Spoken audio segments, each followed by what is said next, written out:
Hello hi friend जय जगन्नाथ मु स्वागत जनावि मो यूट्यूब चैनल रे आउ एक सुंदर ब्लॉग वीडियो को केन्दुझर जिलार झुंपुरा ब्लॉकर नयागढ़ मुक्तेश्वर महादेवंकर मंदिर। एई बाबा मुक्तेश्वरंकर मंदिरटी केन्दुझर सहर ठारू मात्र 40 किलोमीटर दूरतार अवस्थित एवं एई मंदिरटी पलासपंगा बामबारी रोड बा किडको रोड रे अवस्थित। नयागढ़ साइडिंग पाखरे एई मंदिरटी देखिबाकू पाइबे एवं कालीमाटी सहर ठारू मात्र दूरता अछि यार 5 किलोमीटर एवं मेन रोड पाखर मात्र अध किलोमीटर दूरता अतिक्रम कला परे आपण जाई मंदिर रे पहुंची पारिबे। एमती सब आंब तोटा अछि आ या पाखरे आउ एक सुंदर पिकनिक स्पॉट रही अछि जार ना रही हांडी भंगा जलप्रपात। एठारू तार दूरता रही मात्र 6-7 किलोमीटर। आपण जदि सेठाकू जीवाकू चाहुतिले सेठाकू मध्य जाई पारिबे। एमिति किछि एठाकार व्यू रही अछि आउ सेपटे देखंतु एक पलास गछ पलास फूल रे पूरा रंगीन देखा जाउछि। ता सांगकू चढ़ेईर किचिरी मिचिरी शब्द मनमोही नहीं जाउछि। तेबे वर्तमान आमे मंदिर सम्मुखरे पहुंची जाइछु। ए देखंतु आज जागर थिबारु एठारे भिडियो मध्य लागिछि।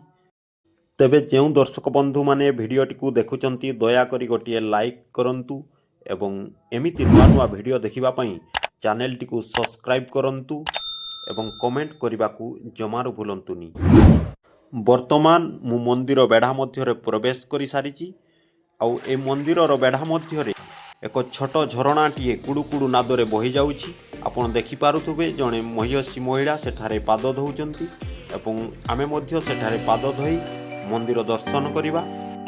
हाँ दर्शक बंधु भिडियोटी रे जड़ी रहंतु एवं मंदिर संपूर्ण विजुअल देखिबार सुजोग नियंतु।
ତେବେ ଆଜି ପାଇଁ ଏତିକି। ପୁଣି ଦେଖା ହେବ ନୂତନ ବ୍ଲଗ୍ରେ ଏବଂ ଭିଡ଼ିଓଟି କେମିତି ଲାଗିଲା କମେଣ୍ଟ ମାଧ୍ୟମରେ ନିଶ୍ଚୟ ଜଣାଇବେ।